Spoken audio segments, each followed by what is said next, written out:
ایک مشہور مصنف نے اپنے مطالعے کے کمرے میں قلم اٹھایا اور ایک کاغذ پر لکھا، گزشتہ سال میرا آپریشن ہوا اور پتا نکال دیا گیا۔ بڑھاپے میں ہونے والے اس آپریشن کی وجہ سے مجھے کئی ہفتے تک بستر کا ہو کر رہنا پڑا۔ اسی سال ہی میری عمر 60 سال ہوئی اور مجھے اپنے پسندیدہ اور اہم ترین ملازمت سے سبکدوش ہونا پڑا۔ میں نے نشر و اشاعت کے اس ادارے میں اپنی زندگی کے 30 قیمتی سال گزارے تھے۔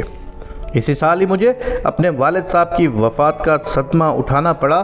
اسی سال ہی میرا بیٹا میڈیکل کے امتحان میں فیل ہو گیا۔ وجہ اس کی کار کا حادثہ تھا جس میں زخمی ہو کر اسے کئی ماہ تک پلسٹر کرا کر گھر میں رہنا پڑا۔ کار کا تباہ ہو جانا علیحدہ سے نقصان تھا۔ صفحے کے نیچے اس نے لکھا، یہ کیا ہی برا سال تھا۔ مصنف کی بیوی کمرے میں داخل ہوئی تو دیکھا کہ اس کا خاوند غمزدہ چہرے کے ساتھ خاموش بیٹا خلاؤں میں گھور رہا تھا۔ اس نے خاوند کی پشت کے پیچھے کھڑے کھڑے ہی کاغذ پر یہ سب کچھ لکھا دیکھ لیا۔ خاوند کو اس کے حال پر چھوڑ کر خاموشی سے باہر نکل گئی۔ کچھ دیر بعد واپس کمرے میں لوٹی تو اس نے ایک کاغذ تھام رکھا تھا جسے لا کر اس نے خاموشی سے خاوند کے لکھے کاغذ کے برابر رکھ دیا۔ خاوند نے کاغذ دیکھا تو اس پر لکھا تھا، گزشتہ سال میں آخرکار مجھے اپنے پتے کے درد سے نجات مل گئی جس سے میں سالوں کرب میں مبتلا رہا۔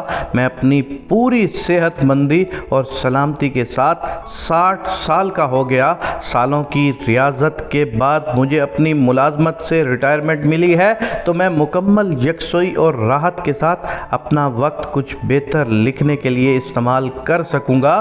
اسی سال ہی میرے والد صاحب 85 سال کی عمر میں بغیر کسی پر بوجھ بنے اور بغیر کسی تکلیف اور درد کے آرام کے ساتھ اپنے خالق حقیقی سے جا ملے۔ اسی سال اللہ تعالیٰ نے میرے بیٹے کو ایک نئی زندگی عطا فرما دی اور ایسے حادثے میں جس میں فولادی کار تباہ ہو گئی تھی مگر میرا بیٹا کسی معذوری سے بچ کر زندہ و سلامت رہا۔ آخر میں مصنف کی بیوی نے یہ فقرہ لکھ کر تحریر مکمل کی تھی، واہ ایسا سال جسے اللہ نے رحمت بنا کر بھیجا اور بخیر و خوبی گزارا۔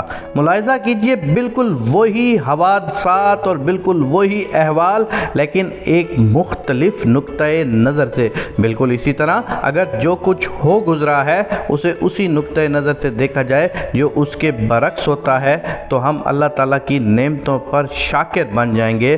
اگر ہم بظاہر کچھ کھو بیٹھے اسے مثبت زاویے سے دیکھیں تو ہمیں جو کچھ عطا ہوا وہ بہتر نظر آنا شروع ہو جائے گا۔ خداوند کریم سے ہم سب لوگ دعا کرتے ہیں کہ ہمیں ہمیشہ صحت والی لمبی زندگی عطا فرما اور ہمارے تمام جتنے بھی لوگ اس دنیا سے رخصت ہو چکے ہیں ان سب کو جنت نعیم عطا فرما۔